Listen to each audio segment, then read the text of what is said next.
Moin aus dem Wunderland. Naja, nicht ganz. Ich bin in Pilar bei Buenos Aires bei Familie Martinez und wir sind mitten in deren Werkstätten hier und ich bin hier gerade Machu Picchu. Das steht hier direkt vor mir, also mitten in Peru. Ihr müsst euch vorstellen, wenn ihr schon mal im Wunderland wart, da hinten ist Rio de Janeiro, da hinten ist Patagonien und hier hinter uns geht später die Treppe nach oben. Da kann man jetzt schon gehen, aber man sieht noch nichts und das wird alles jetzt gerade gebaut. Wir bauen ungefähr noch 1,5 Jahre und was wir hier bauen, das seht ihr jetzt.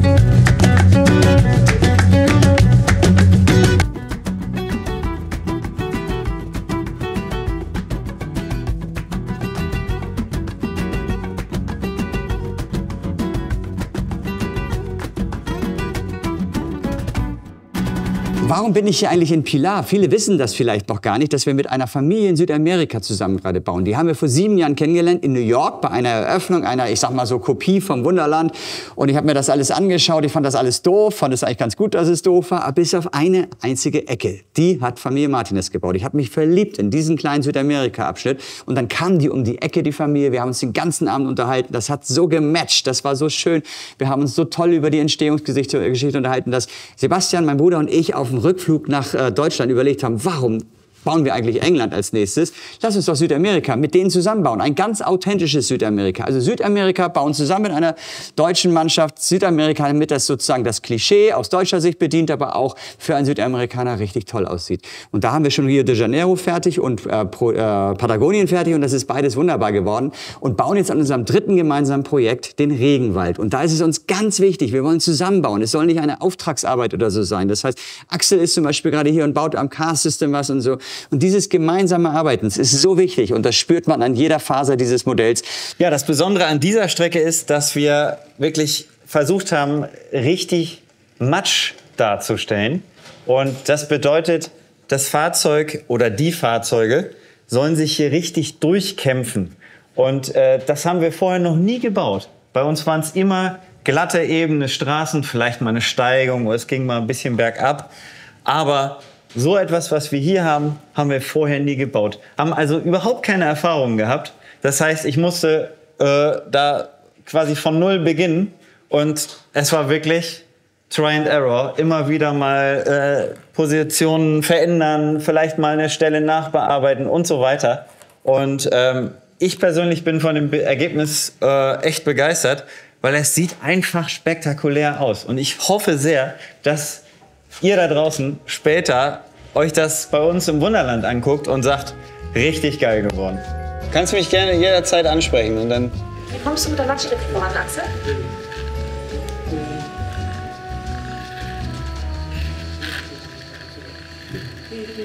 Ich komme schon sehr gut voran. Die grundsätzliche Strecke ist soweit fertig. Jetzt geht es wirklich um die Details, um die Feinheiten, zu gucken, an welcher Stelle hakt es vielleicht noch so sehr, dass wir das nicht im Dauerbetrieb laufen lassen können. Der bewegt sich nicht. Genau, das ist quasi ein LKW, der steckt im Matsch fest. Ja. Das wird hier natürlich noch ein bisschen mehr präpariert, dass er wirklich sich festgefahren hat, sozusagen. Ja. Und der zeigt ihm, wie es geht. Und der kleine Trecker kriegt ihn raus. Geil, ey, irre. Nee, ne? Es ist so gut. Mega. Und der entgleist nicht? Nee. Und guck mal, oh. Das ist meine Lieblingsstelle. Ja. Aber die ist immer so, das war jetzt kein... Ja, genau. Die ist halt so gebaut, dass das Fahrzeug so ein bisschen seitlich rutscht. Ja. Aber warum kann er das ab, ohne dass er entgleitet? Vor allem, da kommt hier richtig einer drauf. Ihr müsst ja jetzt nicht alles wissen. Nein, das ist mega. Das ist Try and Error und an manchen Stellen musst du halt nochmal nacharbeiten.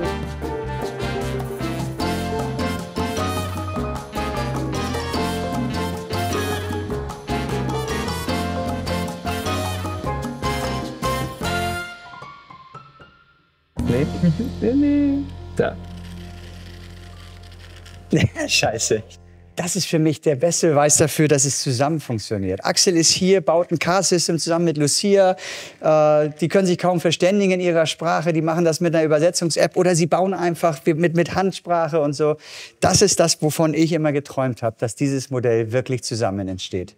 Ja, wir haben hier wirklich eine sehr lange Strecke. Diese Strecke misst, glaube ich, ungefähr 12 Meter. Und wir haben sie im Prinzip in mehrere Bereiche eingeteilt. Wir haben hier auf der einen Seite eine richtig schöne Überfahrt. Hier wird später eine richtig schöne Brücke gebaut werden. Dann geht's hier langsam wieder runter. Dann geht's hier nach rechts weg zum Ladestationsbereich. Den Bereich wollen wir natürlich schön dekorieren, dass die Ladestation nach Möglichkeit gar nicht gesehen werden kann. Und dann haben wir unseren Underpass, also Bahnunterführung unter den kompletten Meirinke-Bahnhof unterdurch. Dann geht's da langsam wieder hoch. Und dann kommt natürlich das große Finale mit dem Matschbereich, wo wir am längsten dran getüftelt haben. Ja, für unsere Amazonas-Strecke, da hat Peter wirklich ganze Arbeit geleistet. Das ist hier wirklich ein Up and Down, richtig schön, wild könnte man sagen. Wir sind ja hier auch ganz dicht am Regenwald dran, teilweise ja schon drin. Das heißt, hier wollten wir wirklich eine Strecke darstellen, die für die Gäste wirklich so ein bisschen dieses, ich fahre mit einem Fahrzeug durch den Regenwald Fieber auslösen soll. Besonderen Fokus legen wir hierbei auch auf die Brücken. Diese Brücke wollen wir noch so bauen, dass sie später richtig wackelig, instabil wirkt, dass die Gäste wirklich denken, okay, die haben jetzt die Leute vielleicht mal über Nacht gebaut, um einfach über diesen Fluss rüberzukommen. Die beiden anderen, die werden wir ganz einfach gestalten, keinen großen technischen Aufwand betreiben. Das besondere Highlight auf dieser Strecke soll ein Fährbetrieb werden. Das heißt, unser Fahrzeug fährt an eine bestimmte Position. Eine Fähre wartet dann schon auf das Fahrzeug. Das Fahrzeug kann dann auf die Fähre fahren, so wie hier, unser Beispiel, und dann mit auf der Fähre auf die andere Flussseite gelangen und von dort wieder auf die ganz normale Amazonas-Strecke fahren. Das Besondere an diesen Fahrzeugen ist, die Leute bauen sich aus Schrottteilen ihre Fahrzeuge zusammen und nennen das dann Paco Paco. Super spannend. Man kann sich da super viele Sachen auch im Internet drüber angucken. Und wir haben gesagt, das muss irgendwie auf die Anlage.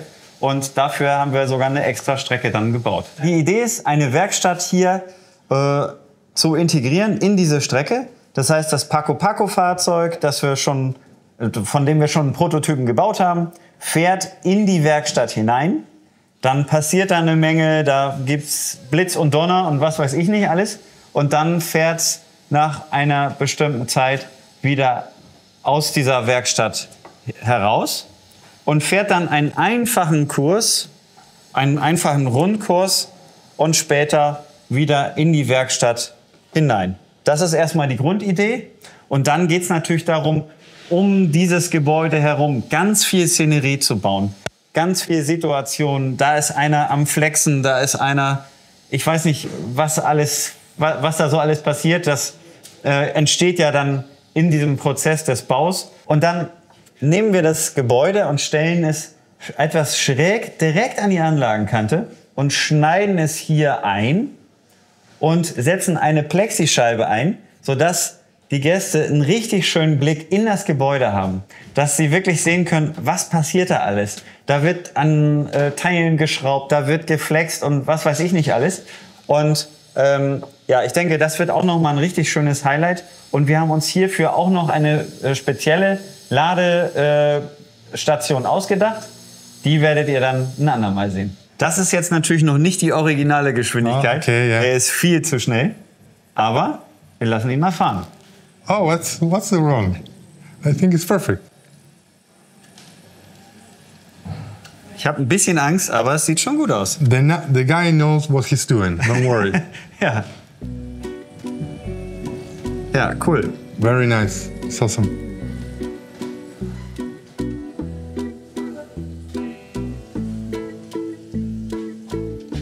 Wir sind jetzt hier im Meirinke-Bereich. Ich habe extra das Gebäude vom Meirinke-Bahnhof mal in die Hände genommen. Das ist jetzt natürlich noch nicht fertig. Das wird noch richtig gealtert. Sieht im Original natürlich nicht so sauber aus. Das ist ja schon ein sehr altes Gebäude. Ist aber wirklich ein ganz spannendes Teil. Ist zurzeit ein Museum. Aber ich finde es jetzt wirklich zum allerersten Mal, dass man so ein Gefühl für die Größe bekommt, oder? Ja. Dass man jetzt einfach, wenn das da so unter der Öffnung steht, dass das für ein Riesenteil wird. Es sieht ja geil aus. Ja. Everywhere trees. around Yes. here, trees. Well, everything is green here. So there is rainforest, pure rainforest. Pure rainforest, and then we merge into the mountains. I'm checking just on the construction of the trees.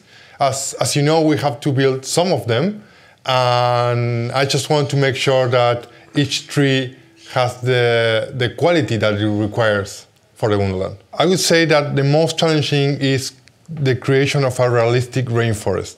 As you know, the rainforest has an insane diversity in plants and trees, and there are different colors and different textures, and the challenge is to get this into the model in a realistic way.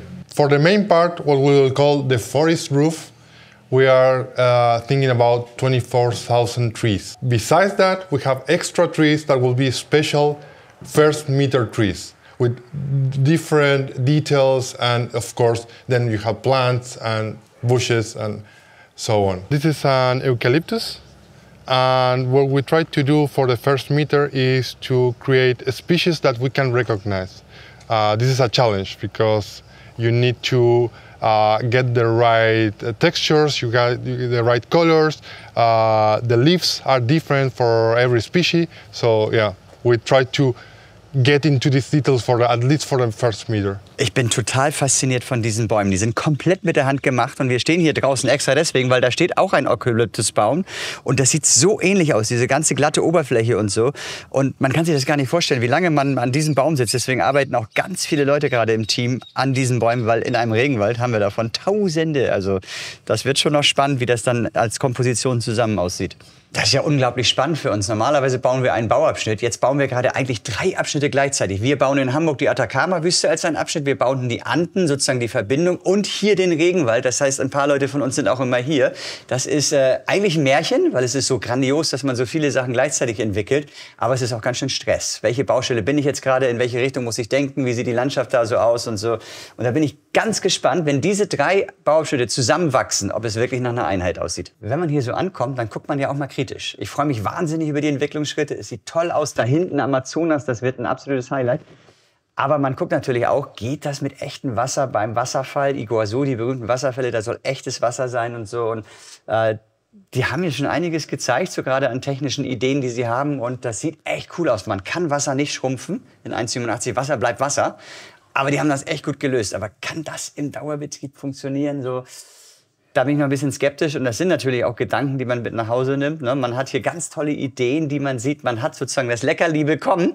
Dann soll das aber auch funktionieren. Und ein bisschen Sorgen habe ich bis zu dem Moment, wo das wirklich im Wunderland dann alles steht und auch funktioniert.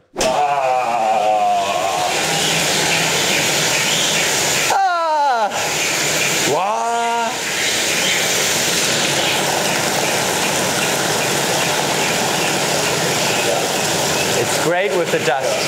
Really great. Oh, guck mal.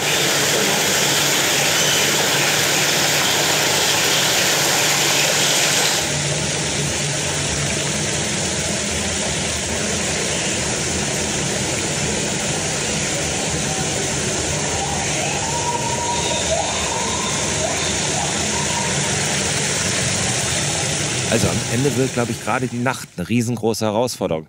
Wir sind es gewöhnt in Europa, dass in der Nacht die Zivilisation sehr sichtbar ist. Dass in den Häusern Licht ist, dass Autos Licht haben, Scheinwerfer, aber genauso Straßenlaternen leuchten. Im Regenwald leuchtet gar nichts. Da ist vielleicht mein Lagerfeuer irgendwo ganz da hinten, aber sonst ist es stockduster. Und das trotzdem hinzubekommen, die Lichter des Dschungels zu inszenieren, den Mondschein, die Flüsse, und was immer nachts Licht machen kann, das wird wahnsinnig spannend. Das wird eine große Herausforderung. Und ich glaube, wenn uns das gelingt, wird spektakulär. Aber der Weg dahin wird noch ganz schön schwer. We should turn the lights. And close the door, please. Ui, ui, ui.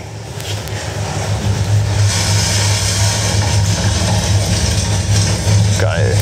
Das ist krass. Das sieht so echt aus.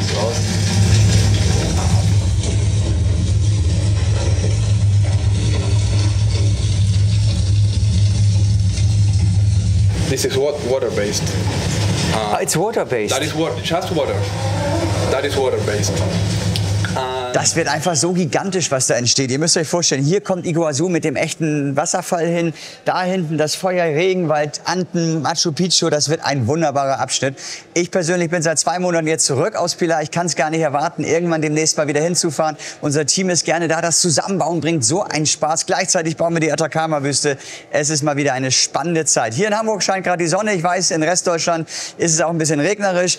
Was ihr auch immer macht, wir wünschen euch ein wunderbares Pfingstwochenende. Macht's gut, bis zum nächsten Mal.